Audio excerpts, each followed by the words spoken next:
أعوذ بالله من الشيطان الرجيم بسم الله الرحمن الرحيم قل لا أسألكم عليه أجرا إلا المودة في القربى صدق الله مولانا العظيم الصلاة والسلام عليك يا سيدي يا رسول الله الصلاة والسلام عليك يا سيدي يا حبيب الله الصلاة والسلام عليك يا سيدي يا شفيع المذنبين وعلى آلك وأصحابك يا سيدي يا رحمة للعالمين.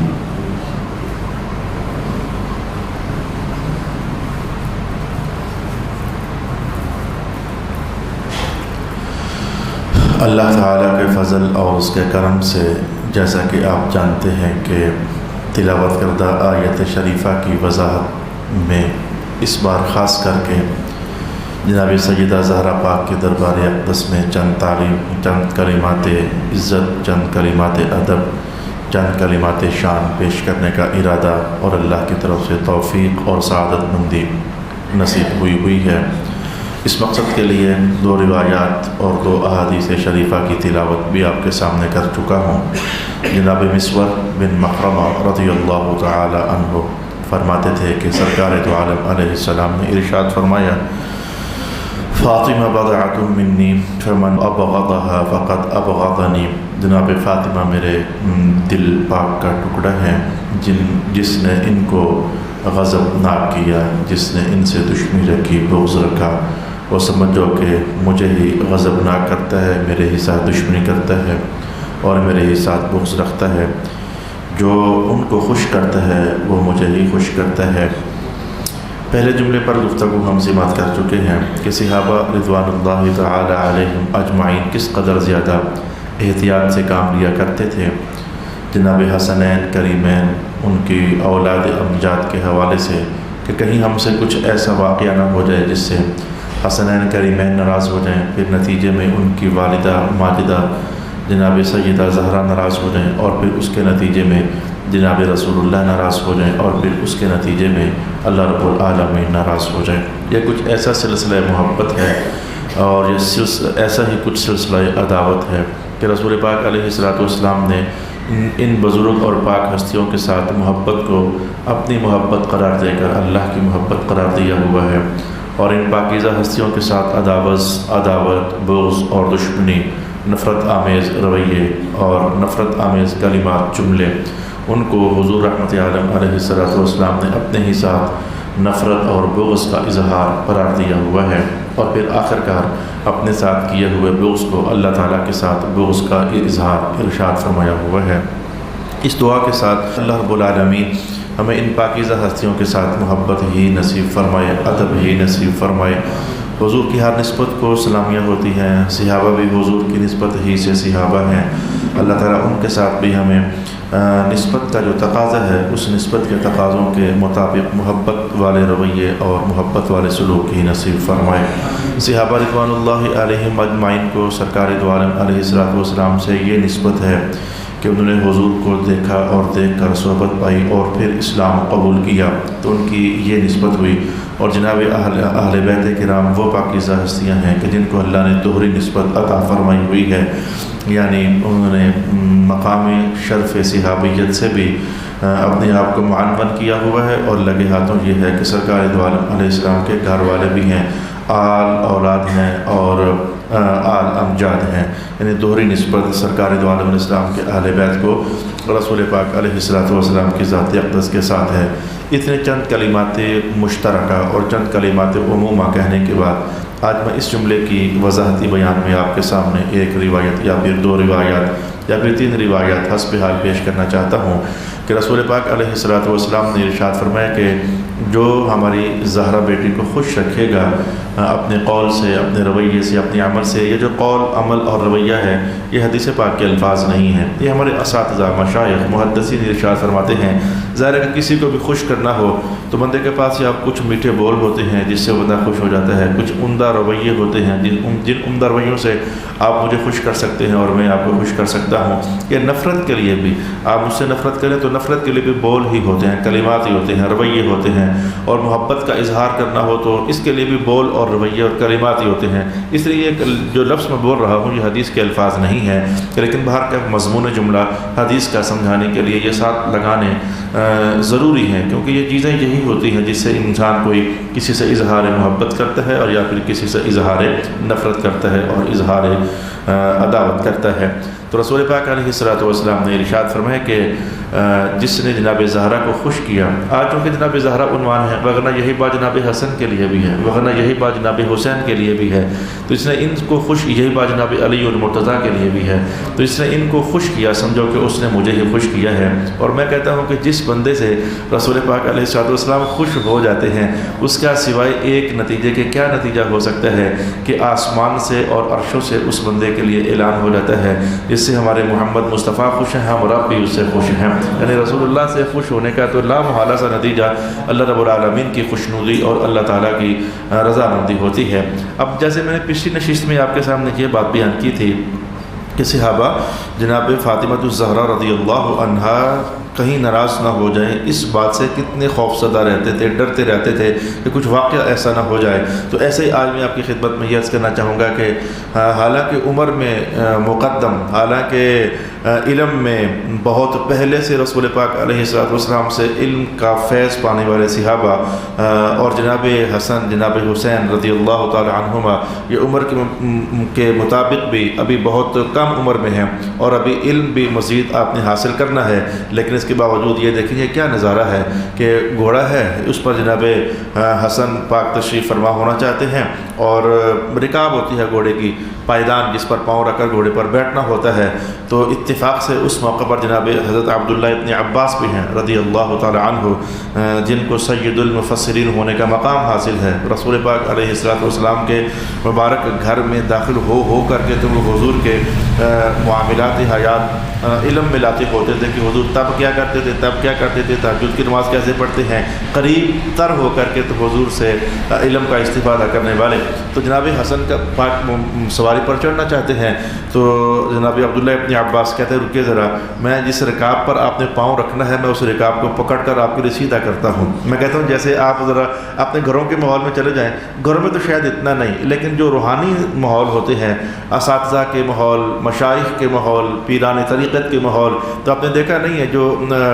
وفادار قسم کا مرید ہوتا ہے، جو وفادار قسم کا شاگرد ہوتا ہے یا جو وفادار قسم کا بیٹا ہوتا ہے، وہ اپنے ابا جی کا جوتا سیدھا کرتا ہے، وہ اپنے استاد کا جوتا سیدھا کرتا ہے. جو فیض کمانا چاہتے ہیں وہ اپنے مرشدان کرام کے جوتے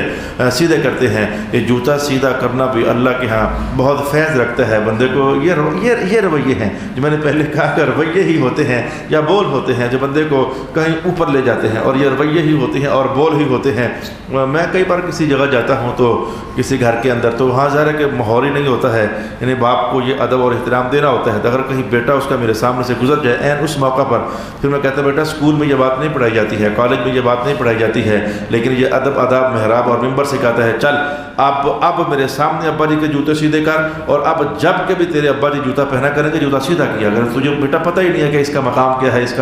اس احترام پر اللہ تعالیٰ نوازتا کیا ہے. شاید آپ بھی اپنے بچوں کو یہ شے نہیں بتا سکتے ہو کہ میرے جوتے سیدھے کر، لیکن محراب آپ کے بیٹوں کو سکھاتا ہے، مذہب آپ کے بیٹوں کو سکھاتا ہے. تو میں کہتا ہوں کہ جوتا سیدھا کرنا مقام ہے، لیکن یہ دیکھو اتنی اونچی ہستی ہیں جناب رسول پاک علیہ الصلوۃ والسلام کے ساتھ کئی بار سرہانے پر سر رکھ کر سونے والے. اور حضور رحمۃ اللہ بات مجھے پتہ ہے کہ تو جو ہے نا آج عبداللہ وہ میرے معاملات نوٹ کرنے کے لیے میرے گھر آیا ہے نا کہ حضور سورۃ تہجد کی نماز کیسے پڑھتے ہیں اور کیا نظارہ کھینچا عبداللہ اپنے عباس نے. حضور اٹھے تو مجھے حضور نے اٹھایا نا، حضور اٹھے اور مجھے اٹھایا نا. میں کیونکہ طاق میں تھا کہ حضور اٹھیں گے تو میں بھی ساتھ اٹھوں گا، میں بھی اٹھ پڑا. تو رسول پاک علیہ السلام نے وضو فرمایا تو نماز میں شروع ہو گئے، میں نے بھی وضو کیا تو نماز میں. اب میں رسول پاک علیہ السلام کے بائیں طرف آ کر کھڑا ہو گیا، جیسے دو بندے ہوں تو جماعت ہوتی ہے. رسول پاک علیہ السلام نے اپنا پاک ہاتھ گھما کر نا میرے کان سے پکڑا اور کان سے پکڑ کر مجھے دائیں طرف کھڑا کر دیا. اتنی خاص شفقت فرمائی مجھ پر، یعنی اتنا خاص قرب کے لمحات اور یار آپ کو مدینہ شریف کی ایک حاضری کہیں 10 سالوں میں حاضر ہو جائے، زندگی میں ایک بار حاضری نصیب ہو جائے، وہ بس گنبد شریف کے آس پاس میں کہتا ہوں کہ سارا جہان آپ کو ملنے کے لیے آ جاتا ہے، بڑا محترم بندہ ہو گیا ہے، حضور کے شہر کرم سے اور آستانہ محبت سے ہو کر آ رہا ہے، تو یہ کتنی قرب کی نسبت ہے۔ کان پکڑ کر کھینچ کر دائیں طرف، نبی ابن عباس کہتے ہیں مجھے کوئی خیال نہ ہو سکا کہ ایسا کیوں ہوا ہے، میں گھوم کر پھر ادھر چلا گیا، حضور نے مجھے پھر کان سے پکڑ کر ادھر کر دیا، میں گھوم کر پھر ادھر چلا گیا، تیسری بار جب حضور نے مجھے کان سے پکڑ کر کھینچ کر دائیں، میں پھر محسوس کر گیا کہ حضور یہ سمجھانا چاہتے ہیں کہ میرے دائیں کھڑا ہونا ہے۔ اتنے قرب کے لمحات پانے والا جناب عبداللہ ابن عباس فرماتے ہیں کہ جناب حسن پاک جب چڑھنے لگے، میں نے کہا حضور ٹھہریں، اور یہ عبداللہ بن عباس آپ کے رکاب کو پکڑ کر سیدھا کرے گا، سیدھا کر کے پھر اپنا پاؤں وہاں رکھیں تو پھر آپ سواری پر چڑھیں۔ اور کسی نے کہہ دیا جناب عبداللہ آپ، کہنے والے نے کہہ دیا آپ بڑے بھی ہیں، عظمتوں والے بھی ہیں، علم والے بھی ہیں، یہ تو بھی ننھے شہزادے ہیں، تو ان کی خاطر اتنا احترام۔ تو آپ کا جواب یہ تھا کہ ان کے رکاب ٹھیک کرنا اور ان کا رکاب سیدھا کرنا ابن عباس اپنے لیے دونوں جہانوں میں سعادت کا مقام سمجھتا ہے، یعنی اس میں میری سعادت مندی ہے کہ میں ان کا رکاب سیدھا کرنے والا ہو جاؤں۔ صحابہ اس قدر محتاط تھے، دور حاضر کی ایک غلط لہر کا کہیں آپ اپنے اوپر اثر نہ چڑھا لینا میرے سونے۔ یہ جملے پھکے جملے ہیں، یہ جملے بے وزن جملے ہیں، یہ جملے بے نتیجہ جملے ہیں، اور سارے برابر ہے جی، کیا فرق پڑتا ہے؟ سارے برابر ہوتے تو پھر ابن عباس کو کیا پڑی ہوئی تھی کہ وہ اپنے سے ننھے شہزادوں کے وہ رکاب سیدھے کر رہے ہیں، اور کہنے والے کے کہنے کے جواب میں یہ جملہ کہہ رہے ہیں یہ تو میری سعادت مندی ہے کہ میں شہزادوں کے رکاب سیدھے کر رہا ہوں۔ یہ سارے برابر ہونا یہ عنوان کوئی اور ہے، ویسے جان لو یہ جملہ ٹھیک ہے کہ سارے برابر ہیں، اور یہ جملہ بھی ٹھیک ہے کہ سارے برابر نہیں ہیں، یہ دونوں جملے جان لو۔ جبکہ میری گفتگو میں آ گئے ہیں تو میں آپ کی خدمت میں عرض کر دیتا ہوں۔ دیکھو نمازیں 5 ہیں تو حضور کی آل پر بھی 5 ہی نمازیں، ہمارے پر بھی 5 نمازیں ہیں، اور روزے سال میں 1 مہینے کے ہیں، تو حضور جناب زہرا پر بھی سال کے 1 مہینے کے روزے فرض ہیں، اور پوری امت پر بھی 1 مہینے کے روزے فرض ہیں۔ اب آپ کو معنی سمجھ آ گیا ہوگا۔ عیدیں سال میں 2 ہوتی ہیں، تو حسنین کریمین کے لیے بھی عیدیں 2 ہی تھیں، جو نماز پڑھنے کے لیے جاتے ہیں تو ہمارے لیے بھی عیدیں 2 ہی ہیں۔ 6 دن گزرے تو جمعہ پڑھنا ہوتا ہے، ہم نے بھی جمعہ پڑھنا ہی ہوتا ہے۔ ہم پر حرام ہے تو سادات کرام پر بھی حرام ہے، میں کہتا ہوں کہ زنا ہم پر حرام ہے تو ان پر بھی حرام ہے۔ تو سمجھے جو قانون ہے، قانون شریعت، تو قانون شریعت میں سارے برابر ہیں، سونے قانون شریعت میں سارے برابر ہیں۔ تو قانون شریعت میں برابر ہونے کا معنی یہ تھوڑا ہے کہ اب وہ جو ایک اللہ کی طرف سے خاص عزت اور احترام ہوتا ہے اس میں بھی برابر ہے۔ یہ تو بڑی بیوقوفی ہوتی ہے کہ بندہ کہے کہ سارے برابر ہیں، تو اس سے بھی سب کی برابر ہو جائیں۔ میں کہتا ہوں کہ آپ کی نظر میں آپ کا ابا جان اور والد گرامی اور محلے کا کوئی بندہ، یہ دونوں عزت میں برابر نہیں ہے، قانون میں برابر ہیں لیکن عزت میں برابر نہیں ہے۔ جو احترام اپنی اماں کو دیتے ہو، میں کہتا ہوں کہ محلے کی کسی اور بزرگ خاتون کو آپ نہیں دے سکتے ہو۔ جو مقام آپ اپنے استاد کو دیتے ہو وہ کسی اور بندے کو نہیں دے سکتے ہو۔ جو مقام اپنے پیران طریقت کو آپ لوگ دیتے ہو وہ کسی اور کو کہاں آپ دیتے ہو۔ تو میاں قانون میں برابر ہیں، شریعت کے لاگو ہونے میں اور شریعت کے نفاذ میں برابر ہیں۔ جتنی نمازیں ادھر اتنی ہی ادھر ہیں، لیکن جو شرف ہے، جو مقامات ہیں، ہم غریبوں کو تو پتہ ہی نہیں ہے کہ ہم نے جانا کدھر ہے، ڈر لگ رہتا ہے۔ کوئی بندہ یقین سے نہیں کہہ سکتا ہے کہ ہم جنت والے ہیں کہ دوزخ والے ہیں۔ ہاں یہ بات یقینی ہے کہ آخر کار جنت والے ہیں، یہ بات یقینی ہے، ہر مسلمان آخر کار جنت والا ہے، لیکن قیامت کے میدان سے جو ہی فارغ ہوں گے تو سیدھے ہی جنت میں جائیں گے۔ کسی کو یقین نہیں ہے تو برابری کا دعویٰ کوئی کرنے والا کیسے کر سکتا ہے؟ ہمیں اپنے جنت میں ایک دم سے جانے کا یقین نہیں ہے، لیکن یہ شہزادگان تو وہ ہیں کہ یہ جنت میں جانے والی بات نہیں، حضور نے اعلان کر رکھا ہے جو بھی جنت میں جائے گا شہزادہ اور سید یہی ہوں گے، آقا یہی ہوں گے، سردار یہی ہوں گے۔ برابری کی باتیں کرنا یہ ایک بیوقوفی سی بات ہے، یہ ایک کم علمی سی والی بات ہے۔ میں کہتا ہوں کہ اس باتوں کے وزن نہیں ہے، لہذا میں نے کہا کہ ایسے ہی لہر کے بہاؤ میں بہ نہ جانا کہ کہیں یہ آزاد خیال جملے سن کر سارے برابر ہوتے ہیں، جی سارے برابر نہیں ہوتے ہیں۔ میں کہتا ہوں کہ یہ پاک ہستیاں وہ ہیں میرے سونے، یہ پاک خون وہ ہے۔ رسول پاک علیہ السلام نے کیا فرمایا تھا کہ تم صبح جو کچھ کرتے ہو، تم شام جو کچھ کرتے ہو، سارا دن جو کچھ کرتے ہو، ٹھیک ہے کہ اللہ کی بارگاہ میں وہ سب پیش ہوتا ہے، لیکن جانتے ہو کہ پہلے میں محمد کے دربار میں پیش کیا جاتا ہے۔ میں دیکھتا ہوں کہ تم نے کیا کیا ہے۔ حضور نے اس لیے تو وہ اعلان کیا تھا، حیاتی خیر لکم و مماتی خیر لکم، میں دنیا میں ہوں تو تمہارے لیے بھی خیر ہی خیر ہے، اور اب میں دنیا چھوڑ کر جا رہا ہوں تو میرا جو موت کا قانون ہے میرے اوپر لاگو ہونے والا، اس میں بھی تمہارے لیے خیر ہے۔ پوچھا گیا تھا حضور آپ ہیں تو خیر ہی خیر ہے، سمجھ آتی ہے۔ سرکار آپ آپ جب پردہ پوش ہو جائے گے تو اس میں کیا خیر ہے؟ کیا فرمایا تھا رسول پاک علیہ الصلوۃ والسلام نے؟ عرضت علی اعمالکم، تمہارے اعمال مجھ پر پیش کیے جائیں گے، جو میں خیر دیکھوں گا کہ تم نے اچھا کام کیا ہے، حمدت اللہ علیہ، میں اللہ کا شکر ادا کروں گا، مولا میری امت اسی قانون پر ہے اور اسی عمل پر جو میں چھوڑ کر آیا ہوں، اور جب میں تمہارا کوئی برا رویہ دیکھوں گا استغفر اللہ لکم، میں تمہارے لیے بخشش طلب کروں گا، مولا ان سے غلطی ہو گئی، ان کو معاف فرما دے۔ تو حضور کا یہ کلام آپ نے مجھ سے پہلے بھی سنا، کلام پہلے بھی سنا، لیکن آج اس کو بطور مدد ہم حاصل کرنے جا رہے ہیں کہ میں نے کہا یہ پاک خون وہ ہے، اگر ہم بھی ہوں سادے سے، ہمارے خون کی طہارت کا تو کوئی پتہ ہی نہیں ہے، اگر ہم بھی ہوں بڑے پچھلے درجے کے لوگ، پچھلی سے بھی پچھلی صفوں کے لوگ، اگر ہمارے معاملات حضور کے دربار میں پیش ہوتے ہیں تو حضور کا خون جن رگوں میں ہے ان کے حالات بھی حضور کی نظروں میں پیش کیے جاتے ہیں، سرکار کے دربار اقدس میں حاضریاں لگوائی جاتی ہیں۔ بہت بڑا نام بتاؤں، بہت بڑا ہوتا نہیں تھا لیکن ہو گیا، بہت بڑا نام بتاؤں کہ آپ نے کبھی مجھ سے سنا نہیں ہے، کبھی کسی عالم سے سنا نہیں ہے، سنا ہے آپ کا علم میں ہے، لیکن صرف اشارہ دیتے ہوئے آگے بڑھنے جا رہا ہوں کہ یہ دیکھو یہ ایک بہت بڑا پہلوان ہے، ریسلر ہے، اور سید الطائفہ نہیں ہے، ابھی جو حضرت جنید بغدادی ابھی نہیں ہے، صرف جنید ہے، بغداد کی گلیوں میں گھومنے والا پہلوان ہے۔ تو کسی کمزور سے دبلے سے انسان نے چیلنج کر دیا کہ میں اس کو گراؤں گا، جو نہ ہارنے والا جنید، کہا اس کو میں ہراؤں گا، اس سے میں گراؤں گا۔ وہ بغداد میں شور ڈال گیا، کہاں جنید اور کہاں یہ کمزور پتلا سا آدمی۔ تو پھر کیا ہوا تھا؟ چیلنج ہوا، وقت طے ہوا، مجمع سجا، اور بغداد سارا امت آیا کہ آج جنید ہارنے والا ہے۔ اس پتلے کمزور آدمی نے کہا ہے کہ میں اس کو گراؤں گا۔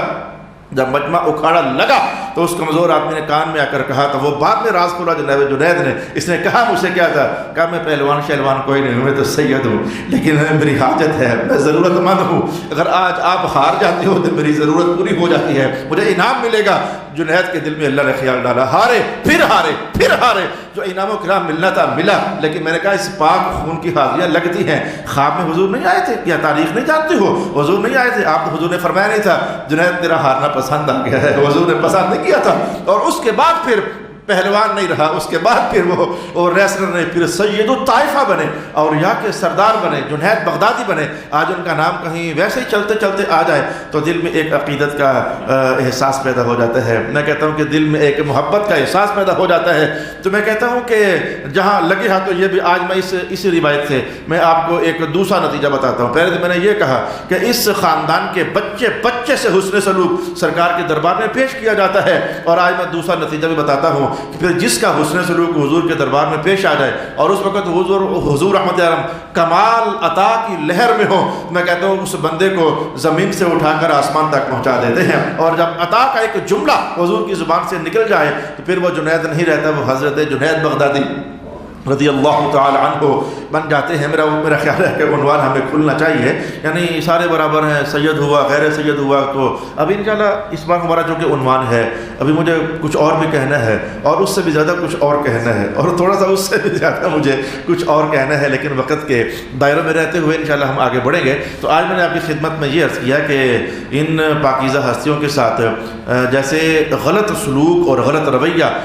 جناب سیدہ کائنات کو ناراض کر دیتا ہے، اور پھر حضور کو اور پھر اللہ تعالیٰ کو، ایسے ہی ان پاکیزہ لوگوں کے ساتھ، اس پاکیزہ خون کے ساتھ اچھا رویہ، اچھے بول، عزت مندانہ اقدام اور عزت مندانہ رویے، میں کہتا ہوں کہ جناب زہرا پاک کو خوش کرتے ہیں، اور پھر جناب رسول اللہ کو خوش کرتے ہیں، اور پھر اللہ رب العالمین کو میں کہتا ہوں کہ خوش کر دیتے ہیں۔ تو میں نے ابھی آپ کے سامنے جناب عبداللہ ابن عباس کا حوالہ دیا، میں ایک اور بڑی ہستی ہے اسلام میں، بڑا نام ہے جناب عمر، تو آپ جانتے ہیں، جناب عمر کو تو آپ جانتے ہیں، چلے ان کا تو وہ معاملہ اور ہے، وہ حوالہ اور ہے کہ میرے ممبر سے نیچے اترو، وہ حوالہ اور ہے، وہ کبھی کسی اور موقع پر ہم دیکھیں گے۔ لیکن کیا عمر ثانی کو آپ جانتے ہیں؟ جناب عمر بن عبد العزیز، یعنی عدالت کا وہ نظام قائم کر دیا جس کے روشن خطوط اور روشن راہیں جناب عمر بن خطاب چھوڑ کر گئے تھے۔ تو ایک ننھا سا لڑکا ہے، نوجوان سا، خوبصورت سا، لمبی زلفوں والا شہزادہ ہے، اور آج وہ جناب عمر بن عبد العزیز سے ملاقات کرنے کے لیے آنا چاہتا ہے۔ تعارف کروا دیتا ہوں کون ہے۔ جناب علی کے بڑے بیٹے ہیں جناب حسن، جناب حسن کے بیٹے ہیں پھر جناب حسن، جناب حسن کے بیٹے ہیں پھر جناب عبداللہ، یعنی جناب علی کے بیٹے حسن، ان کے پوتے بھی حسن، اور پڑ پوتے ہیں جناب عبداللہ، یعنی جس شہزادے کی بات ہے اس کی بات کرتا ہوں، جناب عبداللہ جناب علی کے پڑ پوتے لگتے ہیں۔ تو جناب عمر بن عبد العزیز سے ملاقات کی ماحول بناتے، ملاقات کے لیے جاتے ہیں، تو جیسے بعض اوقات ہمارا کوئی معزز بندہ ہو تو ہم اس کے لیے جگہ بناتے ہیں، بٹھاؤں میں کہاں، جگہ بناتے ہیں، کوئی جو اس وقت گھر میں عزت والی جگہ ہوتی ہے، آج کل کرسیاں ہوتی ہیں، کرسیاں رکھیں، صوفے رکھے، یا معزز ہستی آئی ہیں کچھ تکیے رکھے جناب پیچھے، اور کچھ اہتمام ہوتا ہے کہ جیسے میں کہتا ہوں کہ جو آپ میں سے سارے کتنے لوگ یہاں سے گولڈا کے فیض یافتہ درویش بیٹھے ہوئے ہیں، اگر اب تو لالا جی حضور چلے گئے اللہ کے پاس، لیکن جس گھر میں یہ شرف و منزلت لوگوں کو نصیب ہوئی ہے کہ قبلہ لالی صاحب تشریف لائے ہوں، قبلہ جامی صاحب تشریف لائے ہوں، خواجہ بابا جی قطب الحق صاحب تشریف لے آئے ہوں، یہ سارے شہزادے کسی گھر میں آ جائیں تو پاگل نہیں ہو جاتے ہو کوئی تھوڑا سا کیا کریں یار، عزت کیسے کریں یار، تکیے لگاؤ، پھول رکھو اور خوشبوئیں لگاؤ. تو میں کہتا ہوں کہ ہوتا ہے. تو وہ جناب عبداللہ وہ جناب علی کے پڑپوتے جب تشریف لے کر گئے تو جناب عمر عبدالعزیز تو ایک بار یا اللہ تعالیٰ میں نے کہاں بٹھاؤں، جو عالی مسند بن سکتی تھی آپ نے اس مسند پر جناب عبداللہ کو بٹھایا اور خود گوڈے کے ساتھ لگ کر نیچے بیٹھ گئے. آپ کو تصویر بن گئی ہوگی، خود نیچے بیٹھے. تو آپ کیسے تشریف لائے؟ میرا یہ کام ہے، فٹافٹ کام کرو ابھی حضور والا کا. اور جناب میں کیا خدمت کر سکتا ہوں، کھانا پینا تحفہ تحائف پیش کرنے کے بعد، کیونکہ آپ جناب اونچی جگہ بیٹھے ہوئے تھے، میں تصویر آپ کے سامنے بناتا ہوں، میں کرتا ہٹا تو نہیں سکتا، لیکن اگر تازہ جوانی ہو تو نوجوان طرح تنگ چست قمیض پہنتے ہیں، وہ ایک ہوتا ہے شباب کا ایک رنگ ہوتا ہے، تو وہ پیٹ پر بل پڑے تو وہ قمیض پر بھی بل آ جاتا ہے. ہمارے قمیضیں تھوڑے سے کھلے ہیں، کبھی ایسا ہوتا ہے تنگ کپڑے سل جاتے ہیں تو پیٹ پر بل پڑ جاتا ہے. تو جناب عمر بن عبدالعزیز نے ساری خدمت بجا لانے کے بعد، حکم کی اطاعت کرنے کے بعد، جس کام سے تشریف لائے تھے کام کرنے کے بعد، پاس بیٹھ کر کے تو پیٹ سے ایک ہلکا سا ابھرا ہوا بل پکڑا اور بل پکڑ کر تو جیسے چٹکی کاٹتے ہیں، چٹکی کاٹ کر کہا کہ جو میں نے آج آپ کے ساتھ کیا ہے، قیامت والے دن شفاعت کرنی ہے، اس بات کو یاد رکھنا، میں نے آپ کے ساتھ یہ کیا تھا. اور یہ کہہ کر روانہ کر دیا، بات ختم ہو گئی. بعد میں جو وزراء ہوتے ہیں، یقین جانیے بعض وزراء بڑے خطرناک ہوتے ہیں. یہ نیچے والا طبقہ ہمیشہ، یہ پیروں کا بھی، ان کو کئی پیروں کو خراب کرنے والا جو نیچے والا طبقہ ہوتا ہے نا، سیاستدانوں کا بھی نیچے والا طبقہ، یہ جو نیچے والا طبقہ ہوتا ہے نا، جو ٹیسیاں کرنے والا تھا، الٹی سیدھی حرکتیں کرنے والا، یا کسی بھی ماحول کا ہو نا، یہ کبھی ٹھیک ہوتے بھی ہیں اور اکثر تو یہ ہے کہ یہ ٹھیک نہیں ہوتے ہیں. تو انہوں نے کہا کہ جناب ایک نوجوان آیا ہے اور آپ نے اتنا اعزاز اکرام مسند پر بٹھانا، وہاں بھاگ دوڑ آگے پیچھے کہ آ کون گیا ہے، یا اتنا کچھ آپ نے کہا مجھے عام نہیں، مجھے معتبر لوگوں نے بتایا ہے، عام نہیں مجھے معتبر لوگوں نے بتایا ہے کہ رسول اللہ نے فرمایا تھا کہ فاطمہ میرے جگر کا ٹکڑا ہے، جو انہیں خوشی دے گا مجھے ہی خوشی دے رہا ہے، اور میں تو جناب فاطمہ کے شہزادے، تو جناب فاطمہ کے شہزادے ہیں. میں جملہ سنو یار، یہ پتہ نہیں آپ کو ایک دم سمجھ آئے کہ نہ آئے، جملہ کو سمجھ آئے کہ نہ آئے. دیکھو یہ جو حسن حسین ان کی اولاد، یہ قریشی بھی ہیں، ہاشمی بھی ہیں اور فاطمی سید بھی ہیں. دو منٹ مقصد سمجھانے کے لیے. کچھ اچھے لوگ وہ ہیں جو قریشی ہاشمی ہیں لیکن وہ سید نہیں ہیں، جیسے عبداللہ ابن عباس ہیں، یہ سید نہیں ہیں، سید جناب فاطمہ کی اولاد کو کہتے ہیں، یہ سید نہیں ہے لیکن قریشی ہاشمی ہے. تو لہذا جناب عبداللہ ابن عباس کی نسل بھی تو آگے چلی ہے. میں کہتا ہوں کہ جناب علی کے جو بھائی محترم تھے جناب جعفر، قریشی ہاشمی تو ہیں لیکن سید نہیں ہے. اچھا میں کہتا ہوں کہ جناب جعفر کی اولاد قریشی ہاشمی تو ہیں لیکن سید نہیں ہے. تو لہذا جیسے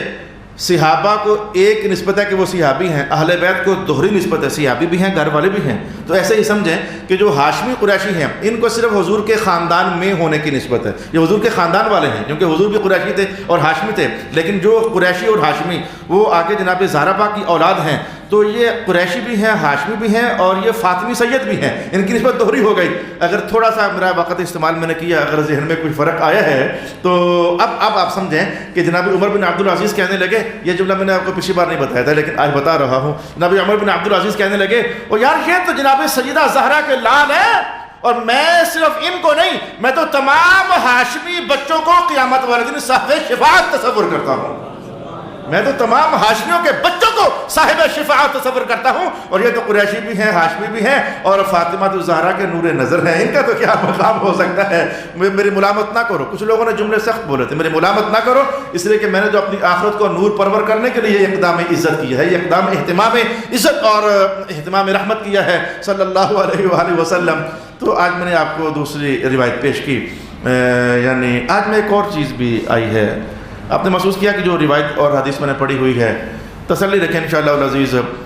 جب تک اللہ تعالیٰ کی توفیق شامل حال رہے گی ہم نے تسلی سے اس عنوان کو کافی زیادہ سفر طے کرنا ہے، کافی زیادہ رحمت ہم نے کمانی ہے، یہ دیکھے بغیر کہ بھائی کوئی بات نہیں، جمعہ کا ٹائم ہوگا ہم چھوڑ لیں گے، اگلے جمعہ کا پھر پکڑ لیں گے آپ کو، اگلی نماز کا پھر ٹائم ہوگا پھر چھوڑ دیں گے چھٹی، اور اس کے بعد پھر اگلا جمعہ آئے گا پھر آپ کو پکڑ لیں گے۔ زندگی بھر حسنین کریمین کا ذکر خیر آپ کو سنایا ہے۔ مجھ پر بہت سارے قرضے ہیں، قرآن پاک کے ساتھ اللہ نے معاملہ جوڑ دیا، اللہ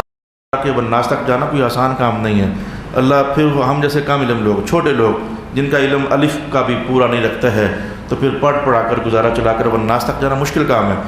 بہت سارے قرضے مجھ پر ہیں، ائمہ اربعہ ہیں، جناب ابو بکر صدیق کی شخصیت ہیں، جناب عمر کی شخصیت ہیں، جناب عثمان کی شخصیت ہیں، کتنے صحابہ اور ہیں جن کی شخصیات ہیں، جناب بلال رضی اللہ تعالی عنہ ہیں، حضرت شیخ عبد القادر جیلانی ہیں، پتہ نہیں کتنے قرضے ہیں میرے اوپر، لیکن میں کبھی یہ سوچتا ہوں کہ یہ سارے قرضے سارے علماء نے اتارے ہوئے ہیں لیکن وہ جو مجھے اللہ نے قرآن پاک کے ساتھ توفیق سے نواز دیا ہے، میں کہتا ہوں ایک بار والناس ہو جائے اس کے بعد یہ قرضے بھی اتارنے کی کوشش کریں گے محراب اور ممبر کے حوالے۔ لیکن یہ کوئی آوازیں کم نہیں ہیں، سن سن سن سن سن کر کے تو آپ کے کام جو ہیں وہ بھوکے نہیں ہیں، اللہ کے فضل سے یہ سارے عنوانات آپ نے سنے ہوئے ہیں۔ تو یہ قرضے آپ کو جناب زہرا پاک کا عنوان زندگی میں آیا نہیں تھا، اب رغبت میں بھی ہوئی، توفیق بھی ہوئی، کچھ حالات و واقعات ایسے بنے کہ میں نے کہا چلو اب کم سے کم شروع کیا ہے، اس کو تو ذرا کچھ تفصیل کے ساتھ ہم دیکھ لیں تو انشاءاللہ آگے بڑھیں گے۔ لا الہ الا اللہ محمد الرسول اللہ۔ میں آپ کو آج ایک لفظ اور میں نے پڑھا حدیث میں، کبھی حضور نے یہ فرمایا فاطمہ بضعۃ منی، یہ میرے جسم کا ٹکڑا ہے یا دل کا ٹکڑا ہے۔ اچھا یہ الفاظ بھی آئے کہ فاطمہ مضغۃ منی۔ اچھا مضغہ بھی چلے میں کہتا ہوں کہ جو معنی بضعۃ کا ہے وہی معنی مضغۃ کا ہے، جسم کا ٹکڑا۔ رسول اللہ علیہ والسلام نے یہ اعلان کسی اور موقع پر فرمایا ہوا ہے کہ جسم میں ایک مضغہ ہے، مضغہ، تو اگر وہ ٹھیک ہو جائے نا تو سارا جسم میں ٹھیک ہو جاتا ہے، اور اعلیٰ وہی القلب، وہ دل ہوتا ہے۔ تو دل کے لیے مضغہ کا لفظ رسول پاک علیہ والسلام نے ارشاد فرمایا ہوا، تو مضغہ بھی حدیث پاک میں آیا ہے۔ لیکن آج میں ایک لفظ آپ کے سامنے پڑھنے جا رہا ہوں، گفتگو کے آخری مراحل ہیں تو مجھے امید ہے کہ میں کہہ پاؤں گا شجنۃ منی۔ یہ جناب فاطمہ جو ہے یہ شجنۃ منی ہے، یہ مجھ سے شجنہ ہے، شجنہ دلچسپ لفظ ہے، پڑھ کر دل کو بڑی رغبت ہوئی، بڑا اظہار خوشی ہوا کہ یہ شجنۃ منی ہے۔ میرے گھر میں اور آپ کے بھی کئی لوگوں کے گھر میں ایسا ہے، شجنہ کہتے ہیں شجنہ، بہت لطیف لفظ رسول پاک علیہ والسلام نے فرمایا یہ فاطمہ میری شجنہ ہے۔ اللہ اللہ، یہ لفظ ہی بتا رہا کوئی خاص بات ہے یار، فاطمہ میری شجنہ ہے، معنویت آخر ادھر ہی ہے، لیکن یہ انتخاب، یہ لفظوں کا انتخاب میں کہتا ہوں بڑا کمال ہوتا ہے۔ یہ فاطمہ میری شجنہ ہے، یا اللہ یہ شجنہ کیا ہے؟ میرے گھر میں وہ لگی ہوئی ہے اور رات کی رانی اور کوئی بیل شیل، تو میں اس کی کٹائی کرتا رہتا ہوں، جگہ ہماری چھوٹی سی ہے تو اگر نہ کٹائی کرے تو وہ ایک بڑا ہجوم بن جائے جنگل کا، مجھے اس کی کانٹا چھانٹی کرتے رہنا پڑتی ہے، تو میں شاخیں کاٹتا رہتا ہوں جب کبھی فرصت مل جائے، تو شاخ کاٹ دی جائے تو پھر آپ کو پتہ ہے وہ شام، پھر میں تجربہ دیکھتا ہوں شام تک اس کے پتے مرجھا گئے، اگلا دن پتے بالکل کنگڑ گئے اور شاخ کے اوپر وہ سبزہ مائل جو ہے وہ خشکی کی طرف ہو گیا، تو 2-3 دن کے بعد اس کا جو حشر نشر ہوا پڑا ہوتا ہے اس کٹی ہوئی شاخ کا، تو وہ آپ کو پتہ ہے، آپ سارے مظاہرہ منظر صاحب کا دکھا ہوا ہے، لیکن جو شاخ میں نہیں کاٹتا جڑی رہتی ہے ویسی کہ آج بھی اتنی ہی تر و تازہ تھی، کل بھی اتنی ہی تر و تازہ ہے، ہفتے کے بعد دیکھتا ہوں تب بھی اتنی تر و تازہ ہے، مزید بہار تو اس پر نکھرتی ہے، لیکن وہ سکڑ جائے، کنگڑ جائے، کمزور سی ہو جائے، ایسا نہیں ہوتا۔ جو شاخ ساتھ جڑی رہتی ہے اس کی تازگی، بہار آفرین ہونا، اس کی رنگت، اس کے اندر مزید پتوں کا جڑ جانا، یہ کیفیت، اور جس شاخ کو کاٹ کر پھینک دیا جائے جو اس کا حال ہوتا ہے 1-2 دنوں میں، وہ کیفیت، دونوں کیفیتیں سمجھ گئے ہو آپ، دونوں کیفیتیں سمجھ گئے ہو آپ۔ اب سمجھے، میں نے سمجھو کہ اندازہ نہیں تھا کہ میں اتنی جلدی کلیئر کر پاؤں گا، ہو گیا ہے، ٹائم بچنا نظر آ گیا ہے، اندازہ نہیں تھا میں اتنی جلدی کلیئر کر پاؤں گا۔ تو قال رسول اللہ صلی اللہ علیہ وسلم فاطمہ شجنۃ منی، یہ شجرہ کیا ہوتا ہے؟ محدثین نے کہا کہ وہ شاخ جو تنے کے ساتھ جڑی رہے اور تنا جڑ کے ساتھ جڑا رہے اور جڑ سے مسلسل توانائیاں اور رزق آتا رہے، تنے سے ہو کر شاخ تک جاتا رہے، تو وہ مزید بہار سے بہار مند ہوتی چلی جائے، مزید سے تازہ تر ہوتی چلی جائے، تو جو ایسی شاخ ہوتی ہے اسے عربی زبان میں شجنہ کہا جاتا ہے۔ اللہ اکبر، یہ شجنا کہا جاتا ہے. یہ فاطمہ تو میری شجنا ہے, یہ فاطمہ تو میری شجنا ہے. مجھے تو جیسے قوالی کرتے ہوئے لطف آتا ہے, لفظ بار بار دہرانا. قوالی یہ ہوتا ہے لفظ بار بار دہرانا. مجھے میں گھر بھی شجنا, فاطمہ میری شجنا ہے.